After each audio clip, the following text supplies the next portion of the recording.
Esse homem viu uma criatura parecida com um sapo carregando um objeto inexplicável. Olá, pessoal! Hoje você vai conhecer um dos relatos mais estranhos e perturbadores já registrados nos Estados Unidos. Uma história que atravessou décadas sem perder a força e que permanece até hoje sem qualquer explicação plausível. Trata-se do enigma do chamado Homem-Sapo de Loveland. Um caso que mistura mistério, testemunhos oficiais e fenômenos difíceis de serem ignorados. Um ser anfíbio, de aparência inumana, foi avistado mais de uma vez por testemunhas distintas, em momentos diferentes da história, sempre em circunstâncias marcadas por medo e incredulidade. O cenário? Loveland, uma cidade pacata no estado de Ohio, cortada por estradas desertas e cercada por vegetação densa, próxima ao rio Little Miami. O primeiro relato surgiu no ano de 1955. Era uma noite fria, com o céu completamente escuro e um vento cortante que atravessava as árvores silenciosas à beira da estrada. Um homem dirigia sozinho por uma via isolada nos arredores de Loveland. O único som presente era o ronco do motor e o atrito dos pneus no asfalto úmido. Tudo parecia normal, até que, ao fazer uma curva acentuada, seus faróis iluminaram uma cena que o deixaria marcado para sempre. À margem da pista estavam 3 figuras. Elas pareciam humanas à primeira vista, mas ao mesmo tempo havia algo nelas que contrariava a lógica mais básica do que é possível ou real. As criaturas, segundo o motorista, tinham cerca de 1 metro a 1,20 m de altura. Seus corpos eram cobertos por uma pele viscosa, enrugada, semelhante à de um anfíbio recém-saído da água. O brilho refletido pela umidade da pele lhes conferia uma aparência quase translúcida sob a luz dos faróis. Seus olhos eram grandes, redondos e saltados, com um brilho fixo e penetrante que fazia o motorista se sentir observado de maneira consciente, como se aquelas criaturas fossem mais do que simples animais. A tensão aumentou quando ele percebeu que uma delas segurava um objeto incomum, algo metálico, cilíndrico, que emitia pequenas faíscas e um brilho intermitente. O objeto parecia um bastão, mas sua função era completamente desconhecida. Ele pulsava de forma irregular, como se emitisse algum tipo de energia. O motorista, tomado por um medo visceral, ficou imóvel por alguns segundos, tentando processar o que via. A estrada estava deserta e a única coisa entre ele e aquelas figuras era o painel do carro e o vidro do para-brisa. As criaturas não se moveram, apenas o encararam, como se estivessem cientes da presença dele e quisessem ser vistas. O tempo pareceu desacelerar. O silêncio era quase absoluto, quebrado apenas pelas faíscas ocasionais do bastão estranho. Em um impulso instintivo, o homem acelerou bruscamente e fugiu do local. Seu coração batia descompassado e o pânico o impediu de olhar para trás. Durante anos, ele manteve silêncio sobre o que viu naquela noite. Guardou o segredo por medo do ridículo, do descrédito ou até mesmo de represálias. A história só veio à tona décadas depois, quando o caso já havia se transformado em lenda local, com rumores espalhados entre moradores e caminhoneiros que cruzavam a região. Ainda assim, o relato era tão detalhado e vívido que chamou a atenção de investigadores e estudiosos do fenômeno insólito. O que dava mais peso ao testemunho era a coerência com outros eventos posteriores. Em 1972, quase 20 anos depois, o Homem-Sapo voltou a ser visto. Era uma madrugada fria, e 2 policiais faziam patrulha de rotina em uma estrada próxima ao mesmo rio Little Miami. Eles não esperavam encontrar nada além de silêncio e talvez algum animal noturno atravessando a via. No entanto, foram surpreendidos por um movimento súbito à frente da viatura. Algo surgiu do mato e entrou na estrada, fazendo os 2 frearem abruptamente. A princípio, pensaram que fosse um cachorro ou uma iguana de grande porte, mas o que viram logo em seguida desafiava qualquer explicação lógica.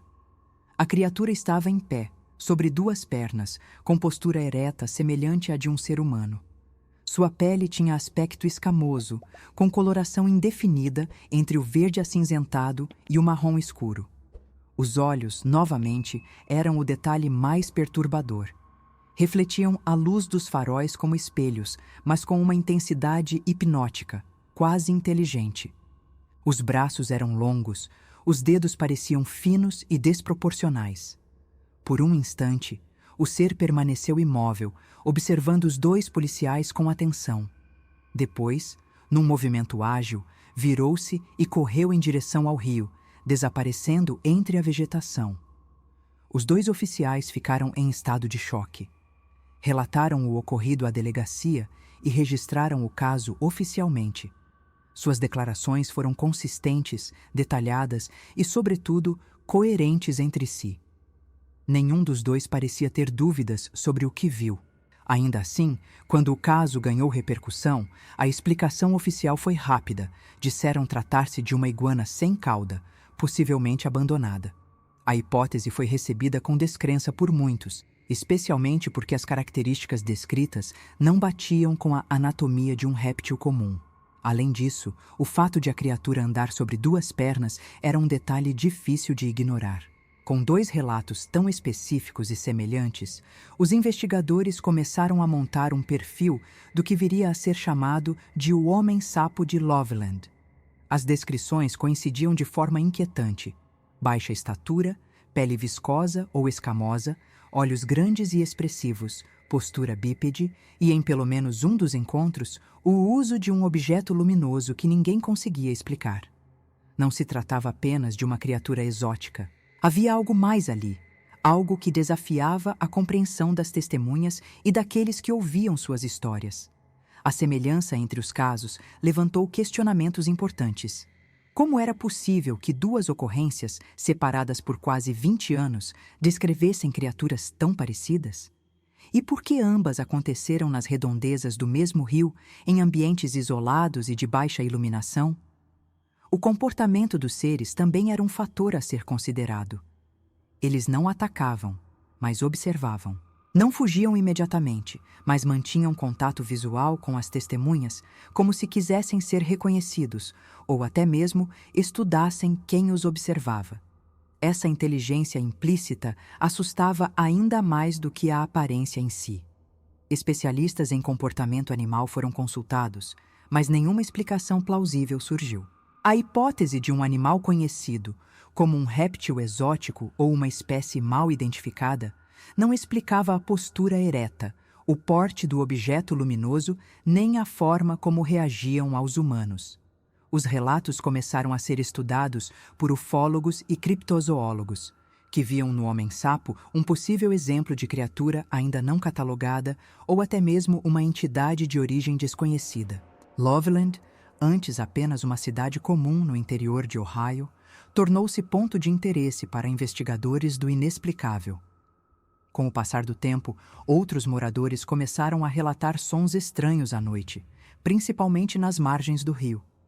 Ouvia-se o que pareciam ser coachos, mas com uma tonalidade grave, profunda, diferente do som típico de sapos ou rãs. Além disso, havia relatos de pegadas incomuns encontradas em áreas úmidas, com formatos que não correspondiam a nenhum animal conhecido. Esses indícios, embora vagos, reforçavam a sensação de que algo ainda habitava os arredores da cidade. Algo que preferia o silêncio, a escuridão e o isolamento das áreas pantanosas. Mesmo assim, o ceticismo nunca deixou de estar presente. Muitos afirmavam que tudo não passava de lendas urbanas alimentadas por histórias mal contadas e exageros. Porém, havia um ponto que os céticos não conseguiam ignorar: a presença do bastão metálico visto na primeira aparição. Um artefato que emitia luz e faíscas, algo que não poderia ser confundido com galhos, pedras ou reflexos de farol. O objeto era um elemento físico, com comportamento próprio, que interagia com o ambiente de forma ativa. E é justamente nesse detalhe que a história se torna ainda mais desconcertante. O bastão, segundo o primeiro motorista, emitia uma luz intermitente e pequenas descargas que lembravam faíscas elétricas. Era como se estivesse funcionando, cumprindo alguma tarefa ou carregando algum tipo de energia. Aquilo não parecia natural. Mais do que isso, não parecia humano. A hipótese de um equipamento tecnológico, seja de origem terrestre ou não, passou a ser levantada com mais seriedade. Afinal, por que uma criatura supostamente primitiva carregaria algo tão sofisticado? O detalhe do bastão é particularmente intrigante. Para alguns, aquilo seria uma prova de que não estávamos diante de simples animais. O artefato parecia emitir energia, talvez tecnologia de origem extraterrestre. Para outros, o bastão teria função ritualística, indicando que os homens-sapo poderiam ser parte de uma espécie ainda não identificada, vivendo em segredo próximo ao rio e seus pântanos.